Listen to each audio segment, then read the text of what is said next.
Kõik psühhedeelikumid suurendavad siis inimese psühholoogiliste protsesside nagu paindlikkust, tõstavad siis neuroplastilisust. 10 aastat teaduses on täiesti normaalne aeg, aga 10 aastat depressiooni all kannatava inimese elus on väga pikk aeg. Et hästi palju nagu oleneb, et kuidas psühhedeelikum mõjub sellest, kuidas seda tarvitatakse. Ta võib võimendada kõiki selliseid positiivseid ja ka negatiivseid asju, mis inimese psüühikas on. Aga see, et piiratakse nii selgelt ka teadusuuringuid sellel suunal, see ei ole ju mingi tavapärane praktika. Mitmed juhtivad neuroteadlased on öelnud, et see oli võimalik, et neuroteaduste üks kõige suurem viga, mis on üldse ajaloos tehtud. Kas selleks, et psühhedeelikumidega toetatud teraapiat läbi viima, peab spetsialist olema ise ka seda seisundit kogenud? Tere tulemast Mis mõttes podcasti. Minu nimi on Marta ja ma kutsun teid igal korral ühiselt lahti harutama ja avastama mõnda vähem räägitud nurka vaimse tervise teemadel.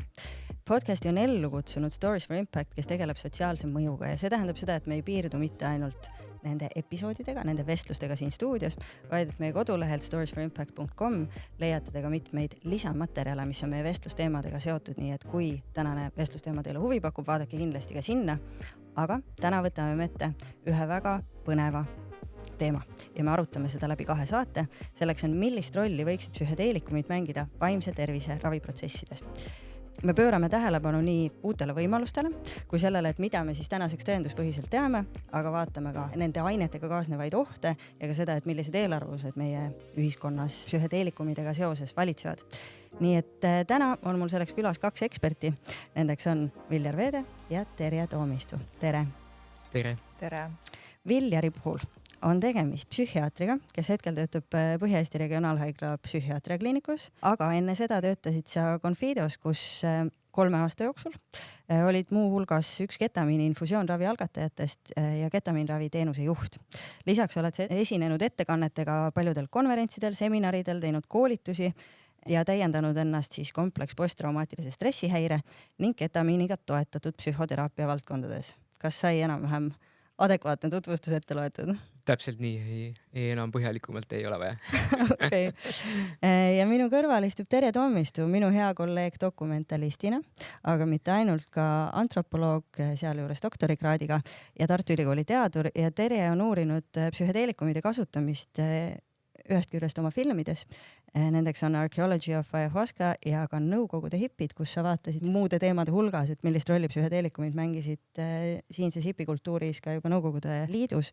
Aga lisaks sellele oled sa koos Berit Renseriga kirjutanud ka reisiromaani 7 maailma, kus mitmes peatükis räägitakse just nimelt psühhedeelsetest kogemustest. Just. Nii on. Ma annan väikese tausta, miks me selle teema ette võtsime. Minu jaoks oli natukene üllatav statistika, et võib-olla see, et depressiooni või meeleoluhäireid esineb nii palju, ei üllata enam kedagi, aga see, et see on Euroopa Liidu elanikest 7,2% kannatab kroonilise depressiooni all. Siis oma varasemates intervjuudes vist ka Viljar, sina oled nentinud, et alkoholisõltuvuse raviks ei ole meil tänapäevaks väga efektiivseid meetodeid. Antidepressantidega ravis siis posttraumaatilise stressihäire puhul jääb ligi 50% patsientidest tulemuseta ja sel kevadel toimus Amsterdamis ka suur konverents, mis oli pühendatud just psühhedeelikumidega toetatud teraapiate integreerimisele siis Euroopa Liidu meditsiinisüsteemi, ehk siis, et see psühhedeelikumide teema on tegemas suurt tagasitulekut või mingit uut tulemist, eks ole. Ma alustaksin meie vestlust sellest, et defineerime, mis on psühhedeelikumid? No ilmselt neid definitsioone võib mitu tükki anda, et olenevalt siis autorist. Üks esimene, mis mul pähe tuleb, on siis psühhedeelikum kui selline aine või ühend, mis toob siis välja inimese teadvuses peituvaid elemente nagu mitte spetsiifilisel moel. Et inglise keeles on selline välja nagu mind manifesting drugs. Teine kohe, mis kohe mul sellega seostub sinna juurde, on siis mitte spetsiifilised psüühiliste protsesside võimendajad. Need on nüüd juba suhteliselt sellised nagu vanad definitsioonid ja tänapäevane üks selline hea mõiste, mis mul siia juurde tuleb, mis on nüüd suhteliselt uus, on psühhoplastogeenid. Mis siis juba nagu rohkem peegeldab seda nagu neuroteaduslikku ja neurobioloogilist sellist tausta seal taga, et tänapäeval on leitud, et kõik psühhedeelikumid siis vähem või rohkem suurendavad siis inimese psühholoogiliste protsesside nagu paindlikkust ja tõstavad siis neuroplastilisust. Psühhedeelikumid võivad siis tõsta näiteks neuronite arvu, kasvatada nii-öelda uusi närvirakke juurde, suurendada närvirakkude vahelist ühenduste arvu, uusi dendriite kasvatada, seeläbi siis uusi sünapseid, mida võib-olla siis osades ajudes on liiga väheks jäänud. Et see nüüd, kui mina näen selle mõiste taga ongi, et kui pandud kokku see neurobioloogiline ja psühholoogiline aspekt, et siis on tulnud see mõiste nagu psühhoplastogeenid, mis on täitsa kenasti läinud nagu praegu levima. Ma ühte asja täpsustaksin, sa ütlesid selles esimeses definitsioonis mittespetsiifilise mõjuga. Mida me mõtleme selle mittespetsiifilise all? Mis see, as opposed to, mis need spetsiifilised on? Selles mõttes mittespetsiifiline, et ta võib võimendada nii-öelda kõiki selliseid nii-öelda positiivseid ja ka negatiivseid asju, mis inimese psüühikas on näiteks. Et näiteks mälu, mis on võib-olla neutraalne asi eelkõige, ta võib tuua välja mingisuguseid mälestusi, mida inimene hästi ei mäleta, võib-olla kunagi näiteks mäletanud ja positiivses mõttes siis nagu tuua välja seda võib-olla inimese potentsiaali paranemiseks mingisugusest psühholoogilisest seisundist või häirest ja negatiivses mõttes, et tuua esile siis näiteks kutsuda seda bad tripi esile või kutsuda esile psühhoosi või skisofreeniat, kellel on sellel kalduvus ja kellel on see latentselt näiteks olemas. Et selles mõttes mitte spetsiifiline. Arusaadav. Tere, saad sa antropoloogi seisukohast kuidagi täiendada? No kas siis antropoloogi seisukohast, aga tuleks tagasi selle etümoloogia juurde, et mind manifesting on tõesti see kreeka keeles tulnud see etümoloogiline tähendus, mida psühhedeelikum tähendab üldse. Selle töötas välja inglise psühhiaater Humphrey Osmond 1956. aastal. See termin ei ole üldsegi mitte väga vana seeläbi. Aga et on nagu lisaks sellele mind manifesting on ta siis nagu ka avardumisele viitav tähendus, et ta justkui nagu meele avardumine on see, mida siis psühhedeelikum võiks siis kaasa tuua. Aga antropoloogina ma võiksin lisada seda, et hästi palju nagu oleneb, et kuidas psühhedeelikum mõjub sellest, kuidas seda tarvitatakse, kus kohas seda tarvitatakse ja mismoodi, millistel eesmärkidel.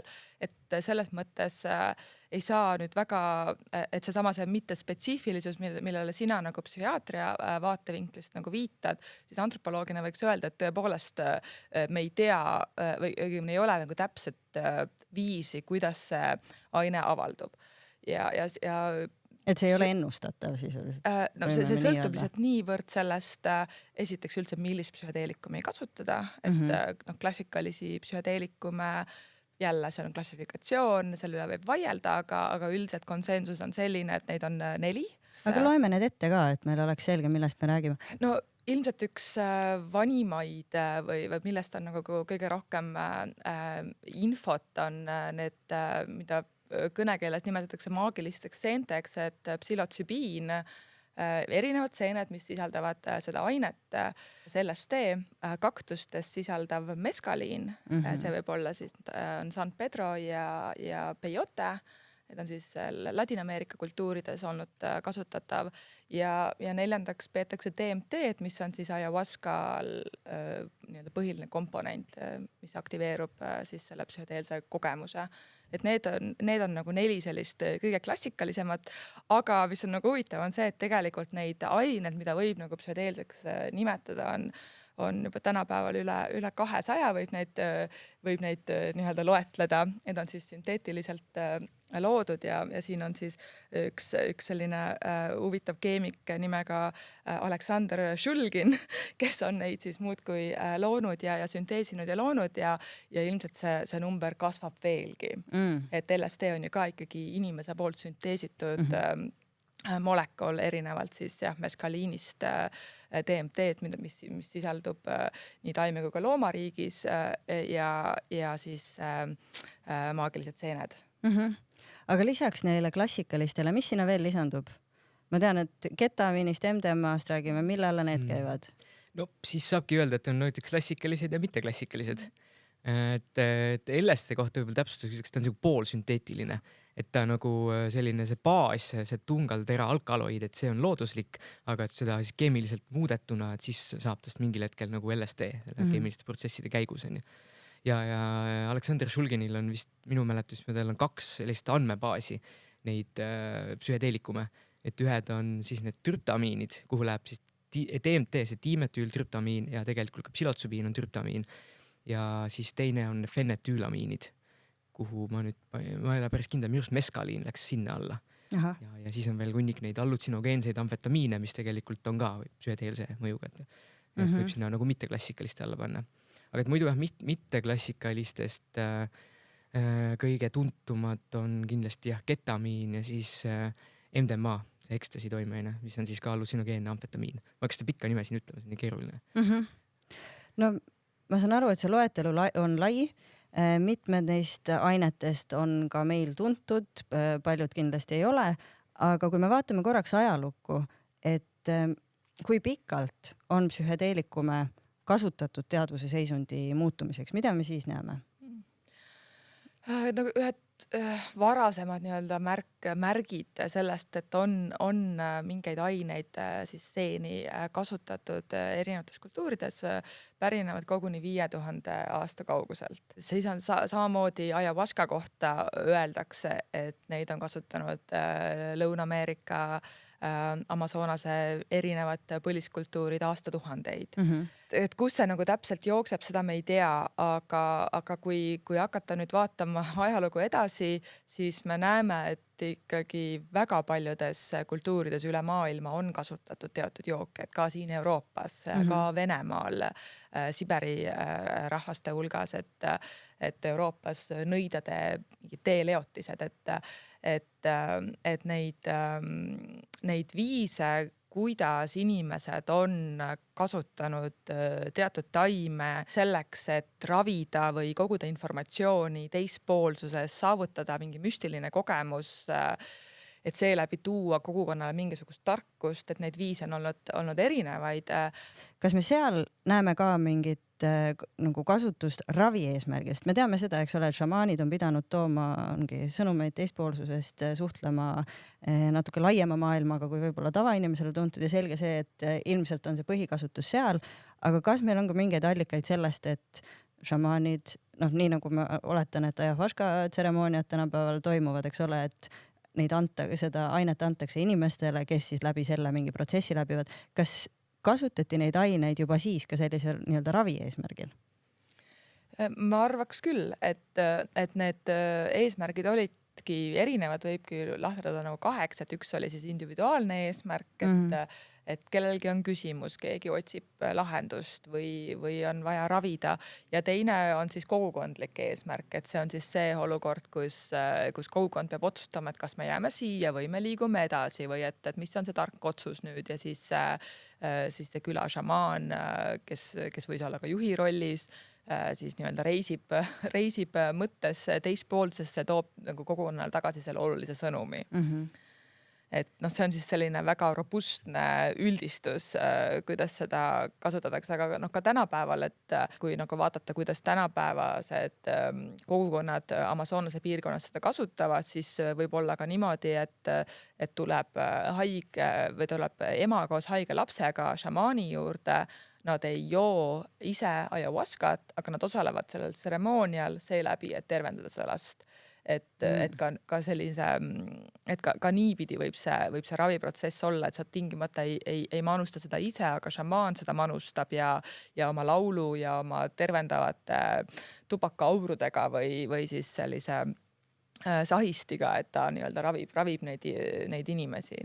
No aga tuleme selle sajandi juurde, kust me juba teame või saame enam-vähem määrata, kui palju on tõepõhja all, et sa hakkasid jõudma, ma oletan, kõigepealt 40-ndatesse, kui LSD sünteesiti ja sealt edasi ilmselt 60-ndatesse. Just, 60-ndad oli siis see aeg, mis oli üldse nagu maailma noortekultuuride mõttes väga nagu märgiline, et selline sõjajärgne olukord, kus noortel järsku oli vaba aega, tekkis soov leiutada iseenda jaoks nagu antropoloogid nimetavad üleminekuriitust, et saada täiskasvanuks ja kuna samal ajal oli siis sellised tohutult kiired kultuurilised muutused ühiskonnas, soov vabaneda sellisest väärtussüsteemist, mida kandsid vanemad põlvkonnad, alalhoidlikkus, traditsiooniline peremudel, samal ajal toimus sõda Vietnamis, et siis see kõik eskaleerus siis sellises nähtuses, millele viidatakse siis hipiliikumine. Aga LSD jõudis noorte hulka ka enne, et beatnikud, kes siis nagu eelnesid hipidele, ka nemad eksperimenteerisid taju muutvate ainetega. Väga olulist rolli selle juures, et LSD läks Ameerika noorte hulka, mängisid Merry Pranksterid, kes oli siis seltskond selliseid värvikaid pööraseid tegelasi, eesotsas kirjanik Ken Casey, kes oli just avaldanud oma populaarse raamatu või saanud sellest hulga raha, lendas üle käopesa, oli see teos ja siis sellest ostis 39. aasta koolibussi värviliseks ja sõideti siis selle bussiga läänekaldalt idakaldale, kus siis külastati tolleaegset juba teatud ringkondades kuulsaks saanud Timothy Leary't, kes siis rääkis LSD-st kui spirituaalsest sakramendist. Aga kui need Merry Pranksterid tulid sealt idakaldalt tagasi, nad hakkasid korraldama San Francisco lahekandis pidude seeriat, mida nimetati happetestideks, acid test. Ja see oligi siis selline moment, kus LSD viidi konteksti, kus oli muusika ja visuaalid ja tõesti sellises noorte subkultuurses tegevuses, et sa lähed peole, seal mängib Grateful Dead, seal on suur visuaalshow ja siis selle peo keskel on üks beebivann, kus on punš, mis on siis rikastatud LSD-ga. Nii et nii-öelda need inimesed said selle LSD kogemused ja tol hetkel oli LSD veel legaalne.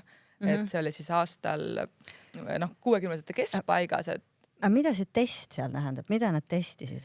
Testisid kas see oli selline teadusuuring servapidi? Mis see test oli? See on huvitav, et kas nad nagu kuidagi ironiseerisid nende juba psühhiaatria valdkonnas toimunud arengutega, sest tõesti 50-ndatel juba publitseeriti teaduslikke artikleid sel teemal, et juba uuriti seda ravipotentsiaali. Aga selleni me kohe jõuame, et kus see siis asi nagu viltu läks, aga ilmselt see happetest oli siis see, et kas sa saad sellega peoga hakkama ja mis sinust pärast saab. Et Merry Pranksterite suhtumine oli siis selline, mida võib-olla tänapäeval psühhedeelia valdkonnast nagu tegelev või neid kogemusi omavad nagu inimesed või arvamusliidrid pigem heaks ei kiida. Et nende suhtumine oli selline hästi mänguline, et sa võtad selle LSD ja vaatad, mis hakkab saama. Aha. Et ilma nagu mitte spetsiifiline väga ebaspetsiifiline. Ja see oli vastanduv sellele, millest Timothy Leary rääkis, et Timothy Leary ikkagi pani juba alguse sellises nii-öelda väga austusväärsesse suhtumisse, et see on ikkagi tõsine asi, millega me tegeleme, see on tööriist, see on set ja setting ideed pärinevad sellest ajast, ehk siis on oluline, milline on sinu meeleseisund, kui sa seda ainet hakkad tarvitama ja teine on siis see, et millises kontekstis, kus sa seda ainet tarvitad. Et Merry Pranksteritel oli see, et me oleme kuskil road tripime siin Ameerikas ja lihtsalt nii-öelda tee ääres kuskil hakkame lilli uudistama ja et selline hästi nagu seikluslik, et dokumentaalfilmides on nagu sellest räägitud, kuidas nad rändasid, aga see oli tõesti selline et vaatame, mis saab suhtumisega, mis on siis erinev sellest, mida Tim Leary püüdis teha. Ma küsin korra vahel, et kas need, kes seal peol osalesid, kas nad ikka teadsid, mida nad sisse võtavad endale? Tutvustati või oli lihtsalt, et siin on mingisugune huvitav jook, et võtke, vaata, mis saab. Huvitav küsimus on see, et kui palju keegi üldse teab, enne kui ta esimest korda psühhedeelikumi tarvitab, et kas sa saad teada, mis sind ees ootab, on ju?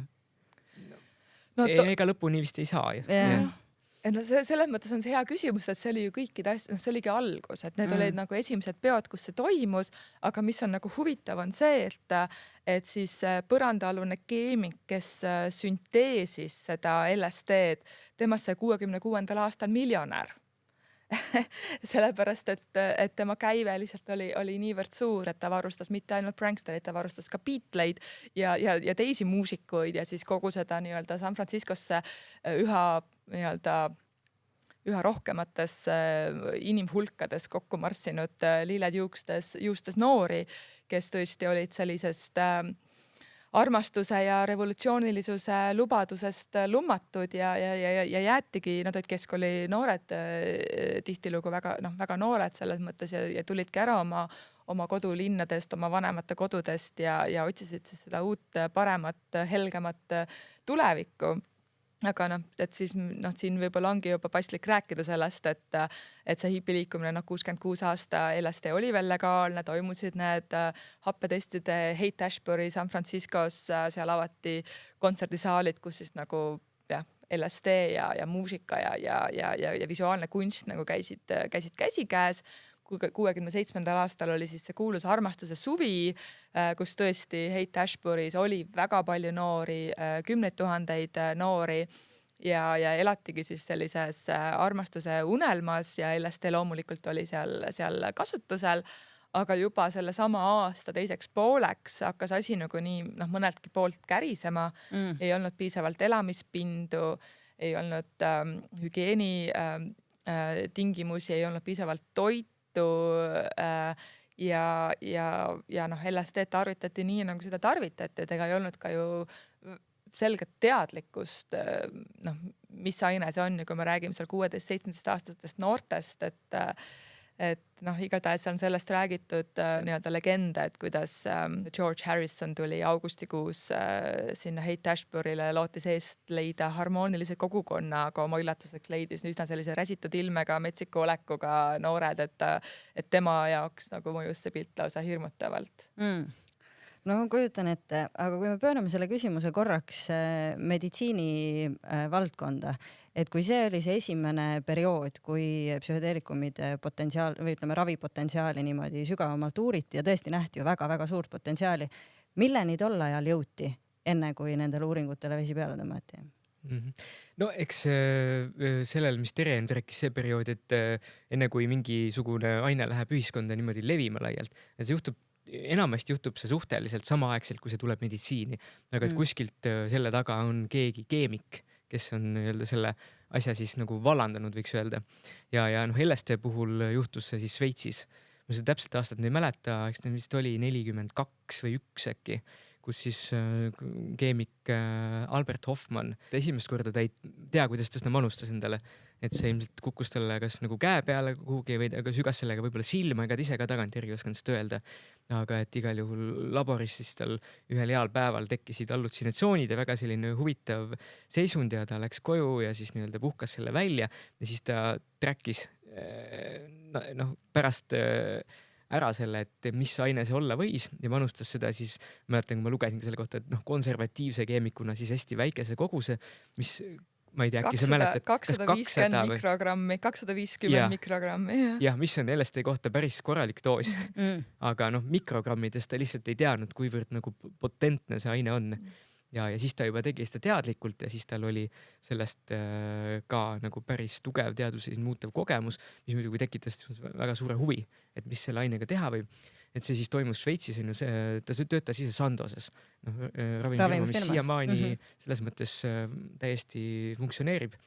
Ja siis ta hakkas saatma seda LSD-d laiali üle maailma siis peamiselt ülikooli haiglatele, psühhiaatriakliinikutele, et vaadake, mis sellega nagu teha annab. Ehk siis tema nägi kohe seda potentsiaali, et see võiks rakenduda just nimelt nagu psühholoogus, psühhiaatrias. No midagi ta seal aimas igal juhul.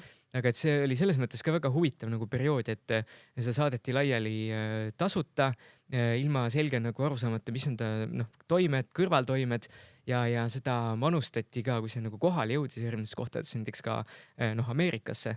Et siis täiesti selliselt tänapäeva mõttes nagu valimatult, mida mitte mingil juhul tänapäeval kuidagi nagu mingite ravimuuringutega toimuda ei saaks. Et seda anti personalile, anti seda arstidele, õdedele, psühholoogidele, patsientidele igasuguste diagnoosidega, et noh, lihtsalt see oli ka acid test, ühesõnaga vaatame, mis saab. See on üks paras acid test, ma ütleks ka. Ja noh, et saidki nagu inimesed, kes ise töötasid psühhiaatrias ja psühholoogiast nagu kogemuse selle ainega, et mis ta siis nagu teha võiks. Ja noh, sealt tekkis ka huvi Stanislav Grofil, keda ma siin korraks mainisin ka, kes oli sellisest esimesest kogemusest selle LSD-ga oli noh äärmiselt lummatud, et kuidas on ka võimalik, et selline kogemus inimesel üldse tekib. Mõtlen, kui ma lugesin tema autobiograafia mingit raamatut, memuaare, et siis ta kirjeldas ka seda, et seda anti ka väga suures doosis, et see oli ka mitusada mikrogrammi, võib-olla isegi 500, mis on LSD puhul ka ulmeliselt suur doos. Ja siis see katsetus, mis tehti, oli nii, et lasti seda epilepsiat esile tekitavad nagu sellist vilkumist, lasti veel nagu silma selle katsehaldale. Ta oli ise psühhiaatria resident selle ajal Ameerikas. Ise ta oli pärit Tšehhoslovakkiast tegelikult, aga põgenes ka nagu sõja ja selle olukorrast nagu Euroopast minema. Ja noh, igal juhul tema jaoks kogemus oli õnneks väga positiivne ja siis noh, ta pühendaski tegelikult kogu oma edasise karjääri nagu LSD ja muude psühhedeelikumide uurimisele. Aga noh, ta polnud ainus, kes seda tegi, oli ka teisi. Ja noh, patsientides anti seda siis igasugustele, anti neile, kellel olid siis vanad mõistes neuroosid, erinevad ärevushäired, depressioonid, võib-olla tänapäevas mõistes mingid isiksushäired, anti skisofreenikutele, maniakaal-depressiivsetele psühhoosidele ja noh, juhtus seal igasuguseid asju siis, et mõnel läks paremaks, mõnel läks halvemaks, noh, psühhoosid üldiselt läksid hullemaks, et seda väga pikalt õnneks ei jätkatud, et kellel ka skisofreenia oli, see üldiselt noh, see asi läks ikka LSD-ga hullemaks. Aga noh, näiteks ärevushäirete, depressioonidega, ka sõltuvushäiretega eriti just huvit hakkas pakkuma alkoholism. Võis olla selliseid nagu arusaamatuid ja spontaanseid nagu järske paranemise nendest häiretest, millega muidu võib-olla ei osatud väga nagu toime tulla. Niimoodi see meditsiiniline uurimine algas, et need suunad nagu kujunesid sel ajal välja, et rohkem siis nii-öelda liikus see suund nende mitte psühhootiliste häirete poole ja psühhootiliste puhul siis jäid suures osas kõrvale. Kuigi ma olen lugenud ka väga huvitavaid mingid case studies'id, näiteks ka skisofreenia ravist väga suurte LSD dooside ja korduvate mitmekümnete nagu seanssidega. No seda ei saa kuidagi kontrollida, et kas see on tegelikult olnud nagu päriselt õige või mitte. Aga nagu mõned case'id, mida ma loen, olid väidetavalt nagu edukad. Ja no need protsessid, mis seal toimusid, olid äärmiselt intensiivsed ja noh, nii ekstreemsed, et tänapäeval mitte keegi sihukest asja ei lubaks teha. Aga noh, ei saa kontrollida, kas see päriselt nii oli või mitte, aga inimesed väidavad, et oli. Aga et see suund igal juhul liikus sealt nagu paika siis, et sõltuvushäired, depressioonid eelkõige ja neurootilised häired. Kuni siis jõudiski see suhteliselt kiiresti see kasutamine, nagu Tere rääkis, siis ühiskonnas ka noorte hulka. Üleüldse nagu hakati seda rekreatsiooniliselt tarvitama ja kuritarvitama ja tekkis neid probleeme, siis poliitiline selline vastuseis. Aga võtame selle lahti, et mis siis juhtus, sest et me saame aru, läks mainstreami, jõudis inimeste sekka, on mingi kuritarvitamine nagu sinu kirjeldatud, et võib esineda ka metsistumist, eks ole, ja noh, et mitte iga inimese psüühika ei pea tegelikult neile elamustele ja kogemustele vastu. Aga et kui meil on tegemist ja praegu me keskendusime enne kõik LSD-le, eks ju, aga noh, et kui meil on tegemist psühhedeelikumide mingisuguse klassiga, milles nähti nii palju potentsiaali ja siis ühel hetkel, nii palju kui mina aru saan oma kodutööst, praktiliselt nagu rahvusvaheliselt lõpetati väga paljudes riikides igasugused uuringud, mis on eriti irooniline selles mõttes, et need ained jäid ju nagu tavakasutusse, sellesse kuritarvitamise kasutusse on nad ju jäänud alati edasi, aga ühel hetkel lihtsalt kuidagi peatati meditsiiniuuringud. Miks? No ma ütleks esiteks, et see, et mis nende noortega juhtus või kuidas see hipi liikumine arenes või mis seal Haight Ashbury'l täpselt juhtus, et see ei olnud ju ainult LSD. Et see oli ikkagi need samad, et liiga palju rahvast tuli korraga kokku, nad olid noored, neil ei olnud elamispinda. Jah, kanep või LSD olid ka seal juures, aga see ei ole nüüd tingimata, et nüüd LSD oli ainult see kurja juur. Aga poliitilises mõttes nähti seda sellisena ja sealt tekkis see moraalipaanika. Aga et nagu LSD hakati seostama just nimelt nende noortega, kes siis astuvad vastu oma vanemate väärtussüsteemile, kes ei taha teha tööd, kus poisid kasvatavad endale pikad juuksed, oh my god, et nad astuvad välja traditsioonilisest soorollist, kus tüdrukutel äkki on mitu partnerit, oh my god, et seal oli nii palju nagu ka sellised nagu soolisuse ja seksuaalsusega teotud nagu moraalipaanikat. Ja kuna siis nagu arvati, et LSD on selles süüdi, mis tingimata ei olnud nii, et siis sealt nagu tekkis see tohutu stigma LSD suhtes ja hakati järjest panema kinni teemakohast uurimustööd erinevates teadusasutustes ja nagu mina olen aru saanud, siis Stanislav Grof oli tõesti see, kes sai veel kõige kauem seda uurimustööd teha, aga tema uurimustööga lõpetati ära 73. aastal, et oli siis viimane siis seal John Hopkinsi ülikoolis. Samal ajal oli ju see War on Drugs, president Nixon nimetas Timothy Learyt Ameerika kõige ohtlikumaks inimeseks just sellepärast, et tema siis nii-öelda propageeris seda, et tema see kuulus väljend turn on, tune in, drop out, et seda on eesti keeles hästi raske nagu tõlkida, aga see tegelikult viitab sellele psühhedeelsele kogemusele, et sa justkui nagu you turn on something ja või tune in ja nii-öelda nagu sätid oma teaduse sagedust ja siis seeläbi drop out ehk siis nagu kardetigi sellist revolutsioonilist potentsiaali, et noored nii-öelda langevad kogu sellest meie kapitalistlikust süsteemist välja. Et see oli selline ühiskondlikult destabiliseeriv element mingis mõttes. Jah, et üks tont oli siis see moraali mõttes, et see soonormide seksuaalsusega seotud, aga teine tont oli ka kommunismi tont, et samal ajal oli ka selline külma sõja foon ja kõik need hipid, kes kogunesid kogukondadesse või püüdsid elada nagu teistmoodi kogukondlikult, et Haight-Ashburyl tõepoolest oli tasuta supp iga päev teatud aja vältel, et see kõik ikkagi seostus suure rahvavaenlasega teisel pool raudset eesriiet. Mainisid ka Vietnami sõda enne, et see nagu sõjavastased meeleolud ka selle LSD-ga seotud inimesed. Et noormehed, kes ei soovinud minna armeesse, läksid Haight-Ashburyl, et see tõesti nagu samamoodi nagu tõi neid noori sinna kokku, kes ei tahtnud sõjaväekutsele alluda. Okei, no ma saan aru sellest, et mingi aine kriminaliseeritakse, et see püütakse massidest kuidagi ära piirata, aga see, et piiratakse nii selgelt ka teadusuuringuid sellel suunal, see ei ole ju mingi tavapärane ja ei tundu ka proportsionaalne praktika. Jah, see oli pigem selline võib-olla kõrvalmõju sellele kõigele, aga selles mõttes halvasti ta läks ja päris mitmed juhtivad neuroteadlased maailmas on öelnud tagantjärgi, et see oli võimalik, et neuroteaduste üks kõige suurem viga, mis on üldse ajaloos tehtud, et see nagu keelati ära.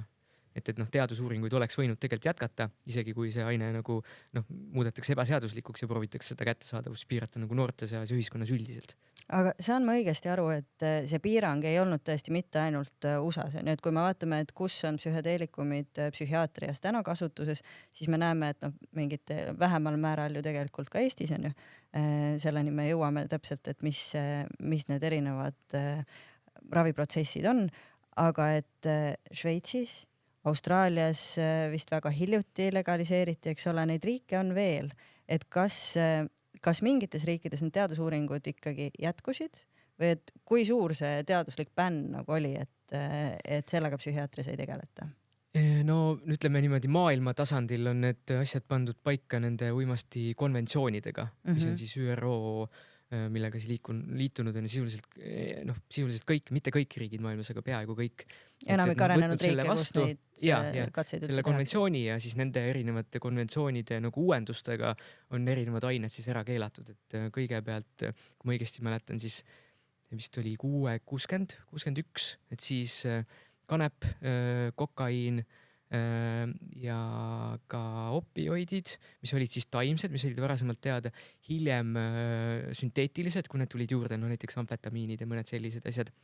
Ja siis seal kuskil vahel jäi ka psühhedeelikumid ja LSD ja tegelikult ka psühhotsübiini uuringud algasid ka sealsama nagu selle LSD uurimise perioodi nagu lõpupoole, juba 60-ndatel oli ka see psühhotsübiin tegelikult isoleeritud ja õpitud seda sünteesima ja ka seda jõuti psühhiaatrias natukene aega nagu uurida.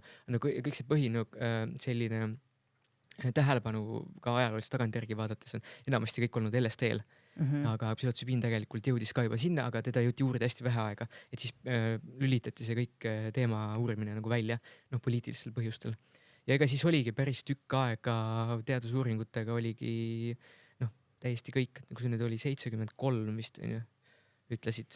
Jah, oli Krohv läks sealt ära sinna Californiasse Esaleni ja hakkas tegelema holotroopse hingamisega, et ta nagu leidis sellise mitte mingi ainega seotud viisi, kuidas ka psühhedeelset seisundit esile kutsuda. Et põhimõtteliselt teadusuuringud seisidki mingil määral, nad kindlasti toimusid mingite rottidega. Selle me ei ole kõigega nii hästi nagu kursis.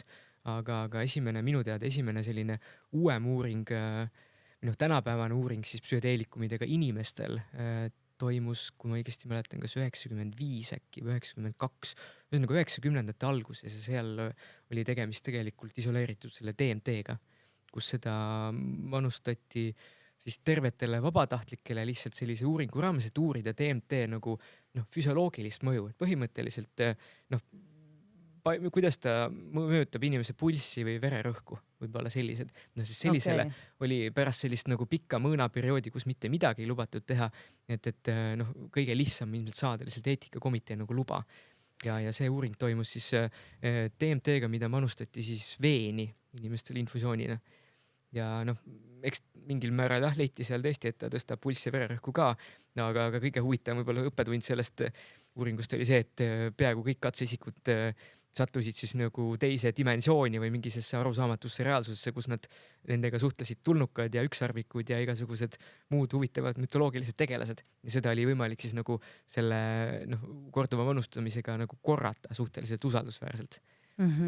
Ja see oli siis nii-öelda selle perioodi nagu sula algus, kus siis hakati neid taotluseid ja uuringuid üha rohkem nagu tasapisi tegema. Et see algus oli suhteliselt aeglane, aga tänapäevaks on see jõudnud väga palju kaugemale, kui ta oli siis. No see on huvitav külg, mida sa mainid. Lihtsalt tänaseks valmistudes jõudsin ka selleni, et ma nüüd peast ei mäleta, kas see oli MDMA ja ma märkmetest kiirelt ei leidnud, aga et kus on lubatud kasutada. See on riigiti erinev ja nii edasi, aga ongi ka näiteks ikkagi nii nagu kanepit legaliseeritakse või tuuakse meditsiini nii, et meil on, ma ei tea, kui meil on terminaalse diagnoosiga patsient, eks ole, et siis nende valude leevendamiseks, ehk see tihtilugu, kui me räägime mingitest füsioloogilistest ravimatutest haigustest, et siis me justkui julgeme kuidagi ka lubada selle psühholoogilise distressi leevendamiseks ka mingis kogus, näiteks psühhedeelikumine. Tundub, et ikkagi selline lubamine või keelamine hästi paljus käibki seda ääreala pidi ja samamoodi sa tood välja nagu ütleme siis teaduse puhul, eks ju, et vaatame, kas ta pulssi tõstab, et sealt on nagu kas ta on eelkõige see, et kas ta on ohutu, kõik asjad algavad eks ju sellest. Aga võib-olla selle küsimuse jaoks hüppaks tagasi siis aastasse 70, kus oli selleks ajaks juba sünteesitud siis ketamiin. Ja see oli see aasta, kui ketamiin sai siis meditsiinilise kasutuse näidustuse siis narkoosiravimine, anesteetikumine. Et ketamiin on algusest peale olnud ravim ja ta on jooksnud alati teistmoodi selle nagu trajektoor võrreldes nende teiste psühhedeelikumidega. Ketamiin on olnud kogu aeg ravimina kasutusel algusest peale, kui ta selles mõttes leiutati. Nii-öelda tavakasutuseliselt nagu nalja pulli pärast kasutamiseks või peol, et see on selles mõttes on ta alati olnud illegaalne, on ka praegu. Aga sellega on olnud nagu ka teadusuuringut ja algusest peale nagu tunduvalt lihtsam. Ütleme, kui näiteks ketamiiniga võis saada luba teha ravimiuuringuid kuni 3. faasini välja ja näidustuseni, et siis LSD-ga ja selle ajal ei saanud mitte mingisugust luba mitte midagi teha põhimõtteliselt. Ja ma saan aru, et praegu arvataksegi, et LSD on ilmselt viimane, et kui me räägime siin sellest psühhedeelsest renessanssist, et järk-järgult me näeme, et mingid nii-öelda kliinilistes kontekstis lubatakse teatud aineid, siis tõenäoliselt LSD saab olema nendest viimane, kuna see stigma lihtsalt sellest samast hipiliikumisest on nagu nii tugev jätkuvalt. Ja mul on täpselt sama mulje, et see stigma nagu, mis on sellest 60 on nagu lihtsalt nii tugevalt jäänud, et kui hakati neid uuringuid uuesti tegema, siis prooviti ka leida selliseid nagu avenüüsid, et kust kaudu me läheneme sellele teemale. MDMA. See oli MDMA ja nagu veteranid posttraumaatilise stressihäire tundus hästi lollikindel. Ma ei saa öelda, et ma oleks nagu päriselt kindlalt leidnud mingit materjali, mis on seda minu teooriat nagu kinnitanud. aga noh, mulle tundub see igati loogiline, ma ei tea, kuidas sulle äkki samamoodi, sest imaasi on mul ka samamoodi nagu tekkinud LSD kohta, on ju, et seda me ei vali, sest see ilmselt ei jõua mitte kuhugi, aga et alustame sõjaväelastest, kes on tegelikult nad on USA-s olnud ju riigile nii vajalikud, veteranid on suure au sees olnud. Ja tol ajal oli veel, kui see olulised nagu murrangulised uuringud või rahastus tekkis nagu MAPS-ile näiteks, et siis oli president Trump oli president ja siis seeläbi ka vist, ma olen kuulnud, et oli selline huvitav nagu paradoksaalne seos, et kuna Trumpi jaoks olid need sõjaveteranid nii olulised, et siis sealt ka tuli selline toetus. Aga ma tean, et Silicon Valley on toetanud neid uuringuid, mis on siin viimaste aastate jooksul toimunud. No see MDMA uurimine posttraumaatilise stressihäire ravis tegelikult algas 86. aastal juba. Nii-öelda sellele pandi alus sel ajal, võiks öelda. Kui siis kuulajate jaoks võib-olla väga täpsustada, mis see MAPS, see Multidisciplinary Association for Psychedelic Studies, mis on siis alustas oma tegevust 80-ndatel USA siis MTÜ-na ja selle esmane selline lähenemine oligi see, et tahetakse proovime, kas on võimalik nagu ajades asi nii kaugele, et teha psühhedeelikumidest ikkagi ravimeid. Ja tänapäevaks on ta jõudnud välja, sellest on kasvanud välja nagu täiesti ravimfirma. Et läbi selle protsessi, mis on tegelikult väga huvitav, sellest võiks eraldi podcasti täiesti teha, kuidas see kogu protsess on nagu käinud.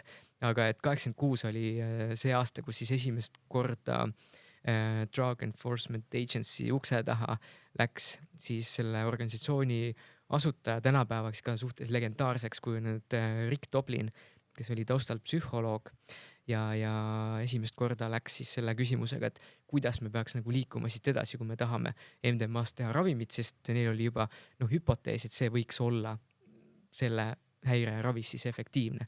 Muidugi see võttis päris tükk aega, enne kui nad päriselt uuringuteni jõudsid, rahastust ei olnud, keegi ei andnud selle ajal mitte midagi, et kõik see toimus nagu annetuste näol ja minu arust esimene uuring oli vist äkki ka 2001, kui nad mingi väikese valimiga hakkasid ka seda ohutust nagu inimestele uurima. Ja see MDMA protsess on toimunud siin aastakümneid tegelikult. Ja eks nad tutvustasid ennast ühiskonnas, leidsid inimesi, kes olid nõus seda toetama, seda raha nagu tasapisi annutust on ajal kokku koguti. Kuni siis jõuti 2010 sinna, kus esimene see pilootuuring nagu selle metoodikaga, mida nad tahtsid teha, siis ka väikese valimiga nagu avaldati suhteliselt heade tulemustega ja sealt tasapisi on see asi läinud nagu selles mõttes üha ülesmäge. Praegu on nad jõudnud siis tänapäevase seisuga juhtivaks kogu selle valdkonna nagu eestvedajaks ravimuuringutega. See MDMA ja posttraumaatilise stressihäire siis psühhoteraapia nagu suund. Mul on hea meel, et sa selle MAPS-i lahti seletad ja ka see Tere, sinu kasutatud termin psühhedeelne renessanss on ju, et sellest me tõepoolest võime rääkida, arvestades, mis siis toimumas on ja millist potentsiaali taaskord neil ainetel nähakse. Et kui USAs on MAPS, siis Eestisse on tekkinud selline asi nagu sihtasutus TAIP, mis on siis lühend sihtasutus teraapia arenduseks ja innovatsiooniks psühhedeelikumidega. Et selge on see, et ka Eestis üha enam on, ütleme siis, koondumas inimesed või huvigrupid, kes näevad seda potentsiaali siin. Mida ma ei teadnud, sain tänaseks lugedes teada, on see, et meil mingil kujul on psühhedeelikume kasutatud psühhiaatrias ka varem. Sa tõid välja ketamiini, eks ole, et minu jaoks suur üllatus oli see, et on olemas ketamiini ninasprei, mida mingitele inimestele kirjutatakse ja see on siis ennekõike, kui ma õigesti aru, see on kroonilise depressiooni puhul, et sellistes väga väikestes kogustes saaksid sa selle erinevuse kuidagi välja tuua, et kus maal me täna oleme Eestis, et kui palju psühhedeelikume kasutatakse, alustame sellest ja siis vaatame, kuidas edasi. Põhimõtteliselt vastus on jah, et ketamiini kasutatakse ja on kasutatud juba päris mõnda aega. Siin tuleb muidugi selles mõttes hakata eristama seda, et kas ketamiini kasutatakse kui lihtsalt ravimit bioloogilise sellise nagu taustaga lihtsalt ravimi manustamist ilma selle nagu psühhedeelikumiga toetatud teraapia nagu kontekstita või siis on tegemist juba sellise nagu psühhedeelse teraapiaga.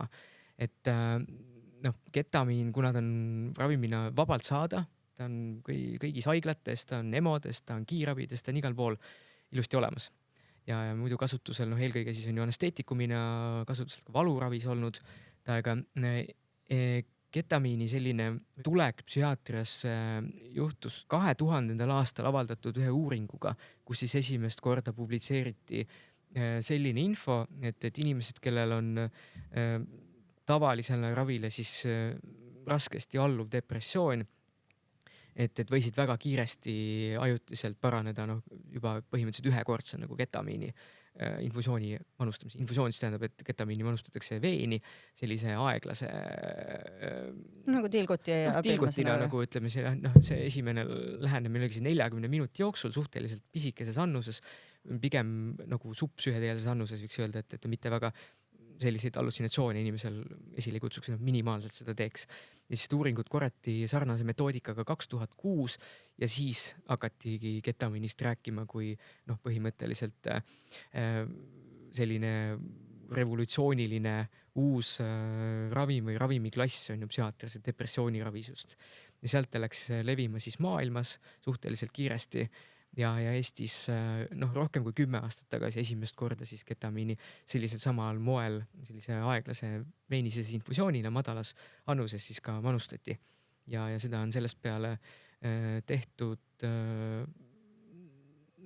ei saa öelda, et nagu väga suures plaanis, aga et on inimeste nagu arstide, psühhiaatrite sellises mõtlemises ikkagi nagu ära kinnistunud, et see on ka üks ravimetoodika. Aga kui ma küsin selle piiratuse või regulatsiooni kohta, et kas näiteks ketamiiniravi depressiooni puhul rakendatakse siis, kui muud asjad tulemust ei anna või et mille järgi sina psühhiaatrina otsustad, et seda inimest võiks aidata selline väikses koguses ketamiiniravi? Ketamiinil endal psühhiaatris ühtegi näidustust ametlikult ei ole. Et vaatamata sellele, et see teaduslik nagu selline tõendus selle kiire ja suhteliselt efektiivse, kuigi tihtipeale lühiajalise efekti kohta, et see tõenduspõhis on päris tugev, siis puht sellistel ravimitööstuse mehhanismide tõttu seda näidustust talle tõenäoliselt kunagi ei tule, sest see ei ole mitte kellelegi nagu kasumlik tegevus hakata seda näidustust talle sellisel kujul tekitama, sest et sealt ei ole võimalik saada seda kasu, mitte keegi ei hakka seda selles mõttes nagu niimoodi tõenäoliselt tegema. Kui me nüüd mõtleme selle ninasprei peale, siis seal ei ole tegemist nagu päris selle ketamiiniga, vaid seal on S-ketamiin. Ketamiin iseenesest, ta on nagu kahe sellise molekulisegu, mis on sama molekul küll, aga ta on keemilises mõttes, ta on nagu peegelpildis, et 50-50, ühte ja teist, et seal on nagu selline R-enantiomeer, keemiline mõiste siis, ja S-enantiomeer. Ja sealt on see üks pool nagu välja võetud ja see pandud ninaspreisse, tehtud sellega siis korrektsed kliinilised uuringud ja sellega saadud siis näidustus suhteliselt sellistel kitsastel nagu kasutamistingimustel.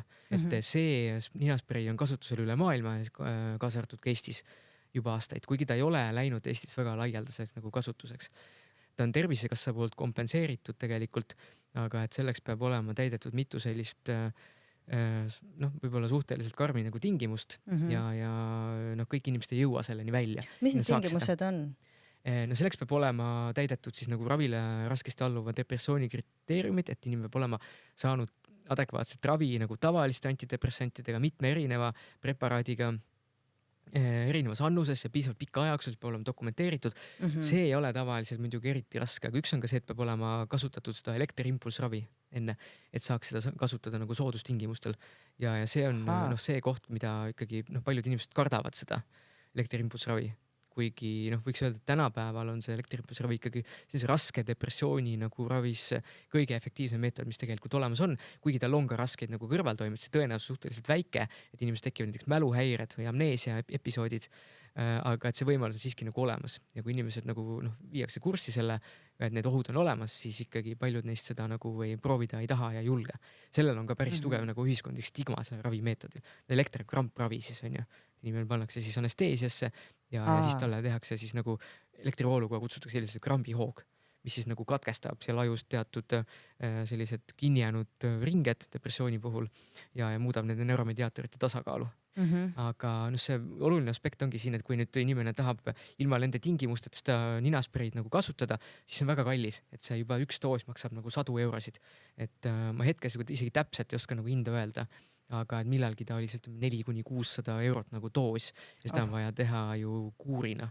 Et seda ei jõua peaaegu keegi nagu kinni maksta. Et kui me räägime sellest, et psühhedeelikumidega toetatud teraapia, nimetame seda nii, et kui me praegu rääkisime sellest, et mis juba on võimalik Eestis, siis kui vaadata seda poolt, et mis on see suund, kuhu me võiksime liikuda, siis sellest praegu olemasolevast teraapiast või ütleme ravist erineb see selle poolest, et ilmselt neid aineid võib-olla rohkem, et neid manustatakse suuremas koguses, et see on kuidagi superviseeritud, ehk siis, et inimesel, kes seda ravi läbib, on saatja ja et see käib koos siis teraapiaga niimoodi, et see psühhedeelses seisundis kogetu ka integreeritaks siis edasisse, kuidas öelda, edasisse ellu. Ja et saan ma õigesti aru, et selle mõte tegeleda psühhedeelikumidega raviga nagu sügavamalt või seda rakendada on siis see, et kui meil praegune ketaminravi võib nagu leevendada sümptomeid, siis siiski see mõju, mida te näete, on suhteliselt lühiajaline. Kas see on see põhivalupoint või et mis need põhilised erinevused või tugevused on, mille sa veel tooksid välja psühhedeelikumidega toetatud teraapia puhul, mida muus teraapias ei ole? No selles mõttes, et kui hetkel on, Eestis on olemas nii ketamiini, selline nii-öelda siis inglise keeles öeldakse ka ketamine therapy, miks siis tegelikult otseselt ei ole teraapia, ketamiini ravi nii-öelda, millega mina olen Confidos varasemalt mitu aastat tegelenud ja Confido tegeleb sellega praegu ka edasi, siis see S-ketamiini ninasprei tegelikult on üks koht Tallinnas üks erakliinik olemas, kes on teinud S-ketamiini infusioone nagu veeni. Et siis seal on see protsess on tegelikult hästi lihtne ja ravimid oluliselt erinevust ongi, et ravimid manustatakse nagu väikeses doosis just selle mõttega, et seda psühhedeelset kogemust väga palju inimesele tekiks, sest see võib olla liiga intensiivne ja teatud juhtul ka nagu näiteks hirmutav ja selleks on vaja nagu spetsiifilist ettevalmistust. Et selle jaoks on vaja eriväljaõpet, et sellist ettevalmistust nagu inimesele pakkuda ja olla ka näiteks temaga seal sessiooni ajal juures ja pärast aidata seda kogemust, mis võib nagu tavareaalsusega mitte väga kokku nagu ühtida. Nüüd peab keegi oskama aidata selle lahti nagu mõtestada või siis nagu mainisid, see sõna on see integreerima, on ju. Et seda know-how'd seni Eestis ei ole kellelgi veel sisuliselt nagu väga olnud.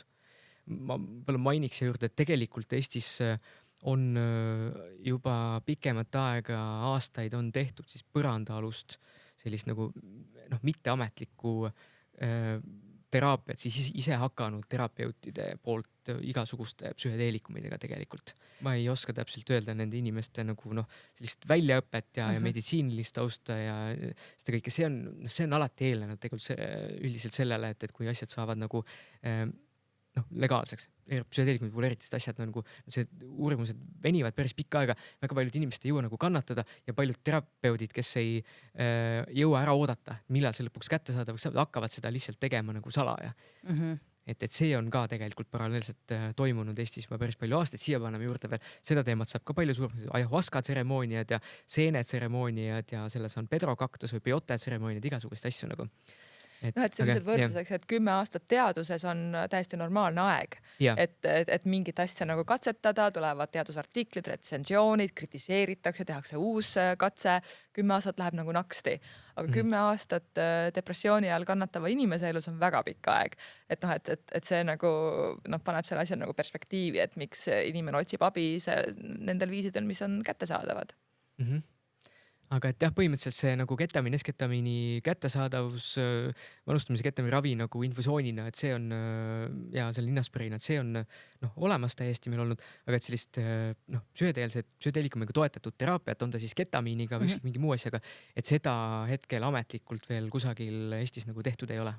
Küll aga ta on kättesaadav tõesti, nagu sa mingil hetkel siin varasemalt mainisid, juba päris mitmetes teistes riikides, et siit saab ka ära mainida USA, Austraalia, Šveitsi, Iisraeli ja Kanada. Ja minu arust sellega see loetelu niimoodi ametlikult lõpeb. Siis on veel mitmeid riike, näiteks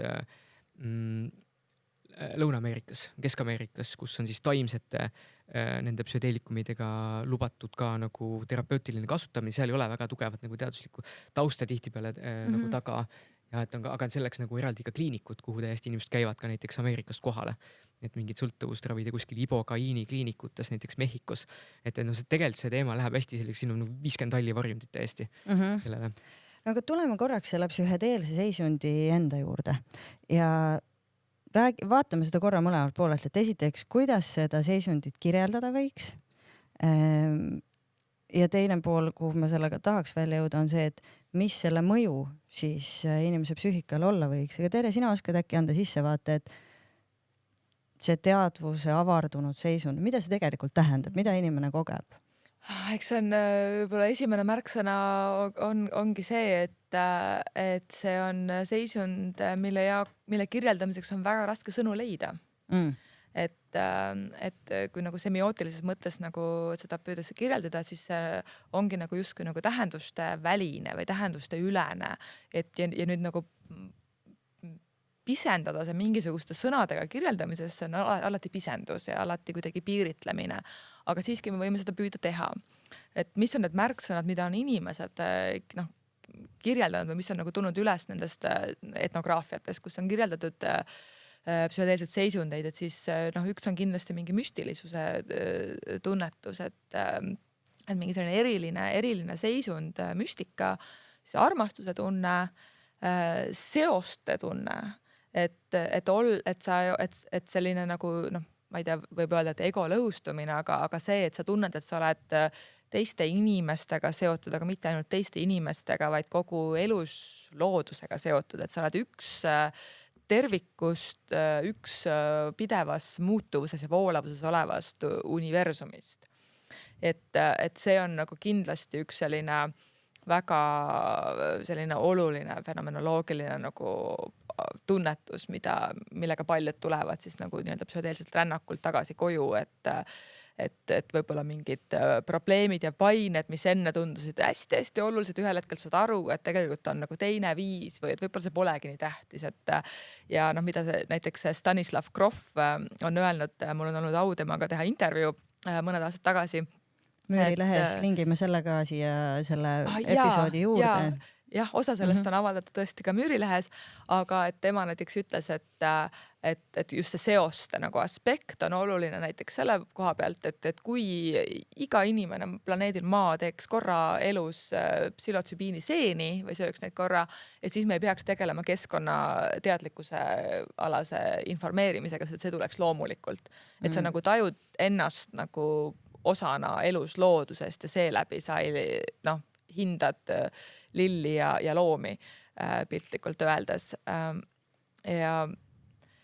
Ja et ühesõnaga müstilisus, armastus, seos teiste või elus maailmaga, mis veel? Muidugi pealispindsemalt või kas seda võib nii öelda, aga hästi palju räägitakse ju hallutsinatsioonidest või visioonidest eelkõige, et kui sa paned silmad kinni, sa võid näha mingisuguseid mustreid, võid näha ka mingisuguseid arhetüüpe, võid täiesti elada läbi oma sisemaailmas mingisuguse teekonna. Aga see ei pruugi alati nii olla, see ei pruugi olla kõikide ainetega, et siin tuleme jälle tagasi selle juurde, et kui me üldse psühhedeelikumidest räägime, siis on esiteks see, et millisest ainest me üldse räägime, teiseks, millisest keskkonnas me teeme, millises koguses me seda teeme, et on väga suur erinevus, kas tarvitada mikrodoos seeni või LSD-d või minna nagu sellise suure kogusega 250 mikrogrammi. Et see on nagu väga, väga suur erinevus ja samamoodi on erinevus see, et kas me jooma ayahuascat või tarvitame meskaliini, et nad on ikkagi nagu erinevate varjunditega ained ja mõnel on rohkem nagu seda visualiseeritust ja teisel vähem. Aga ma ütleks omalt poolt, et kuigi näiteks ayahuascast rääkides pööratakse hästi palju tähelepanu nendele visioonidele, et inimene lähebki rännakule, et näha visioone, et need on nii fantastilised, nii erilised, nii ilusad, aga oluline on see juures just nimelt see, mis jääb visioonidest väljapoole, mis on see, mis sinuga toimub mentaalses mõttes. Ja see on siis see koht, mis ühendab kogu selle ravipotentsiaaliga, et me oleme siin rääkinud hästi palju psühhiaatriast, aga inimesed otsivad abi ka siis, kui nad ei lähe psühhiaatri vastuvõtule või tahavad oma elu parandada või lahendada mingisuguseid probleeme, et ka nii-öelda populaarsel tasandil ikkagi otsitakse psühhedeelikumide kaudu abi näiteks juhul, kui sul on tegemist suurte elumuutustega, kui sa näiteks oled lahku läinud pikaajalises suhtes, kui sa kaotad oma lähedase, kui sul on raske haigus, et ka et kui läheneda nendele ainetele teadlikult, siis nad võivad olla väga head tööriistad, et teha iseendaga tööd ka siis, kui need probleemid ei ole võib-olla piisavalt tõsiselt võetavad või on mingid muud barjäärid, miks inimene ei lähe siis nii-öelda psühhiaatri vastuvõtule nende probleemidega.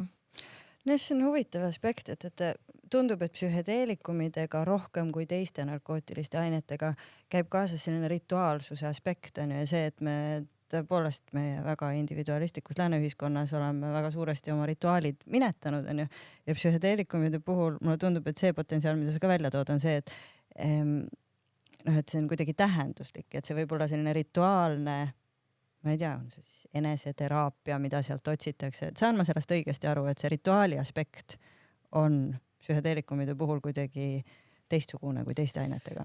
Jah, et see sama ajalooline paralleel, mida ma tõin enne, et mis nagu eristas Timothy Leary lähenemist ja Mary Pranksterite lähenemist, sest Timothy Leary oli kindlasti selline sakraalsus ja selline ritualiseeritus point, mis on siiamaani nagu ikkagi selline domineeriv lähenemine, et loomulikult, kui me vaatame noori kuskil suvisel festivalil, siis ikka juhtub seda, et tehakse täiesti teadmatult pool kogemata, ei ole see set ja setting õiged ja siis võib juhtuda seal igasuguseid kogemusi, aga mida rohkem nendest teemadest, nendest asjadest rääkida, seda rohkem suureneb ka see teadlikkus, et sa võid minna sõpradega maa kohta, sul võib olla taskus kotike maagilisi seeni, aga sa leiad, et ei ole see koht, kus me nüüd hakkame seda tegema või ei ole need tingimused sellised ja siis seekord ei tee. Et see nagu viitab sellisele teadlikkusele, et seekord ei tundunud, et see on õige ja teinekord lähed, võtad oma parimad sõbrad kaasa ja sul võib olla nagu see kogemus, kus sa tuled toime mingisuguse väga olulise traumaga, näiteks lähedase kaotus.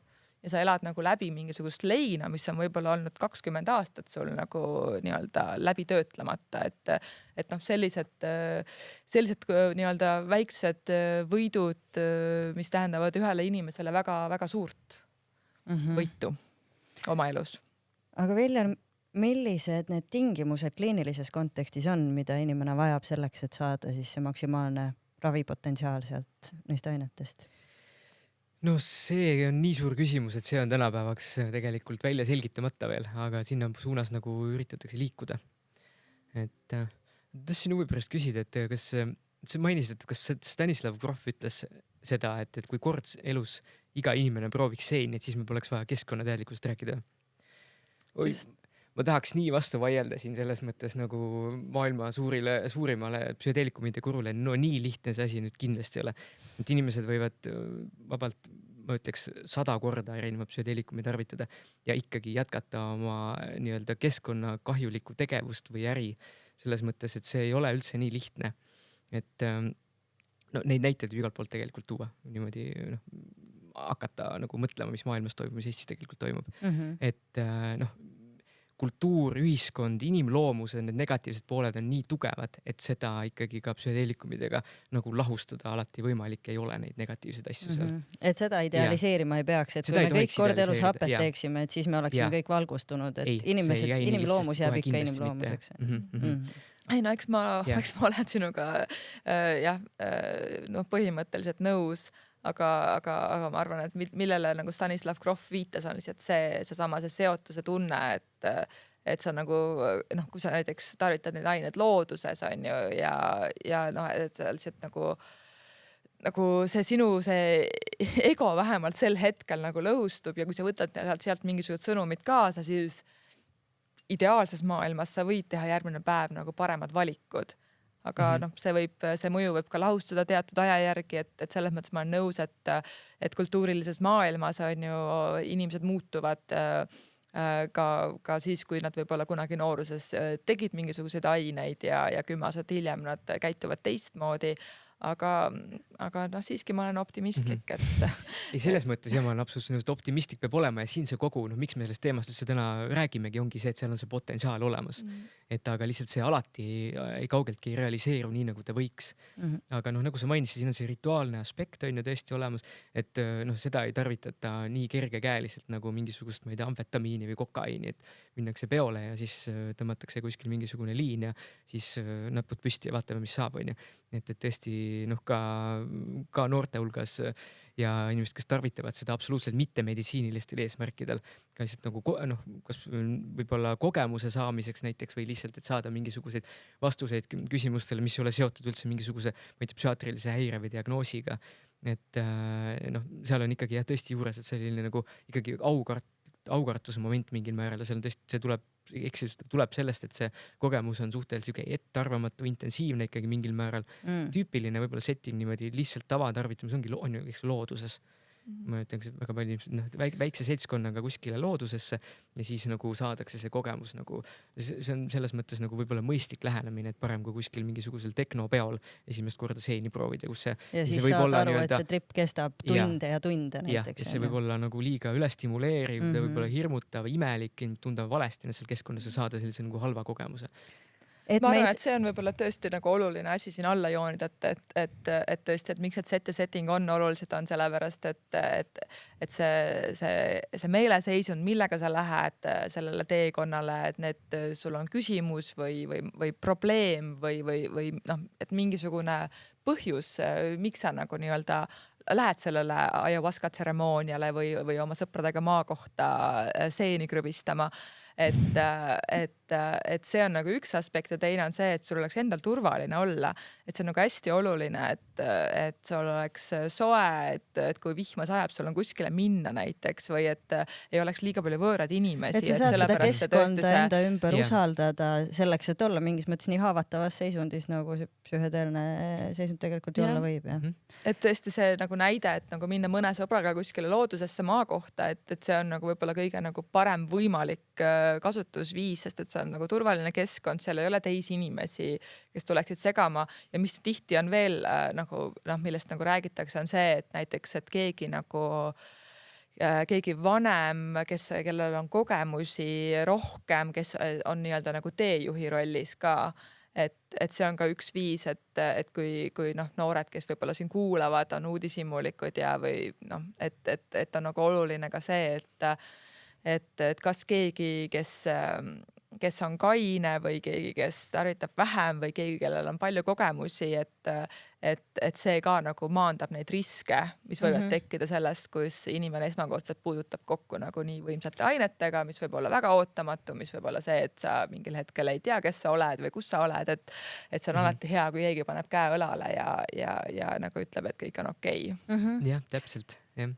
Ma katkestan meid praegu, sest et juttu jätkub meil kauemaks, aga et olla mõistlik teie aja suhtes ja meie kuulajate aja suhtes, siis ma arvan, et siin kohas tõmbaks meie vestluse joone alla ja jätkame seda juba järgmises episoodis. Mul on hea meel, et me jäime pooleli sellises kohas, sest et see valve haakub hästi selle kliinilise kontekstiga, eks ole, et kus teraapia on ju väga sellises hoitud ja juhendatud keskkonnas. Lõpetuseks viimane küsimus, Viljar sulle. Kas selleks, et psühhedeelikumidega toetatud teraapiat läbi viima, peab spetsialist olema ise ka seda seisundit kogenud, mida Terje väga tegelikult värvikalt kirjeldab? On see tähtis? No see küsimus on üleval olnud juba tegelikult pikka aega. Et kas peaks olema ise kogenud, et mõista, sest nagu siit jookseb läbi see nii-öelda müstilisus ja seletamatus ja igasugused nagu sellised perspektiivid või nagu võib-olla selline verbaliseerimisoskus, et kuidas kirjeldada sellist asja, mida ei ole väga võimalik nagu kirjeldada. Et see on väga loogiline, et selline küsimus nagu tekib. Et mul ei ole nagu päris kindlat seisukohta siin, aga võib-olla ma pigem kalduks sinna suunas, kuhu tegelikult ka suurem osa nagu selle teemaga tegelevaid teadlasi ja terapeute nagu kaldub, et pigem võiks. Et kui me võtame endale selle nagu vastutuse ja riski näiteks, et viia inimene teadlikult sellisesse teadusseisundisse, mis võib olla talle nagu raskesti mõistetav ja keeruline, siis aitab nii-öelda seda, kasvõi seda protsessi sel hetkel ja muidugi ka hiljem nagu mõista see, kui oleks ise sellises kohas nagu ära käinud.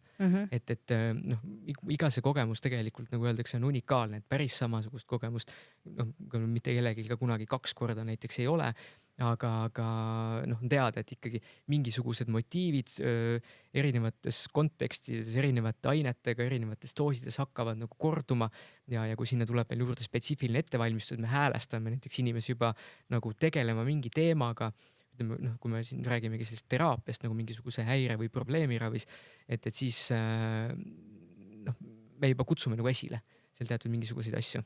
Et siin me võime seda kogemust suunata ja kui seda näiteks korratakse paljude suure hulga patsienti peal, siis hakkavad seal korduma mingisugused kogemused, mingisugused motiivid. Aga mingid asjad on, ütleme, ongi seal osa on sellist nagu spetsiifiline ja ka osa on universaalne. No näiteks mainisid on ju sellist asja nagu see ego lahustumine näiteks. Ütleme, et inimesel kaob ära see taju, et ma ei saa enam aru, kes ma täpselt olen. Et seda on võimalik kindlasti varem või hiljem erinevate psühhedeelikumidega esile kutsuda nagu igale inimesel, kes ta proovib. Et see kogemus nagu kätte seda, kuivõrd nagu selline intensiivne või veider või ka positiivse mõttes nagu meeldiv või valgustav see võib olla. Et mina pigem arvan, et terapeudil võiks see kogemus vähem mingisugune nagu olemas olla. Et selleks, et olla see tere mainitud teejuht, on tegelikult oluline, et teaks, kus see tee kulgeb. Aga ma katkestan meie vestluse siinkohal ära, sest et ärge muretsege, head vaatajad-kuulajad, me jätkame seda vestlust juba õige pea ja järgmises episoodis pöörame me ennekõike tähelepanu ütleme siis, läheme täpsemaks, vaatame seda, et milliste ainete kohta me mida juba teame ja räägime ka ohtudest, mis on psühhedeelsete ainetega seotud, vaatame võib-olla ka seda spirituaalsuse aspekti ja seda, et kus nagu kohtub see meditsiiniline väga mõõdetav maailmapilt selle spirituaalse kogemusega, mida me psühhedeelikumide puhul näeme või kirjeldame. Nii et aitäh teile, et veetsite meiega järjekordse Mis mõttes episoodi, kus räägime psühhedeelikumide potentsiaalist psüühikahäirete ravis ja selle teema jaoks olid minu külalisteks täna Terje Toomistu, antropoloog ja dokumentalist ja teisel pool Viljar Veede, psühhiaater, kes siis ka Eestis ketamiiniravi juurutamisega või siis läbiviimisega tegelenud on. Minu nimi on Marta, tänan teid kuulamast. Kui tänane vestlus pakkus teile huvi, kui te leiate, et ka keegi teine võiks sellest midagi huvitavat saada, siis kindlasti jagage seda sotsiaalmeedias, ärge unustage meid siia juurde, et säägida. Selle jaoks vajalikud lingid leiate kõik selle episoodi juurest. Tegemist on Stories for Impacti poolt ellu kutsutud projektiga, nii et tänase vestlusega seotud lisamaterjale, sealhulgas viidatud intervjuud nii Villeri kui Terjega, kui ka Terje läbiviidud intervjuu Krohviga, leiate kõik samuti episoodi juures storiesforimpact.com kodulehelt. Nii et kohtume juba järgmises episoodis, kus läheme sama teemaga veel sügavamale. Nägemist!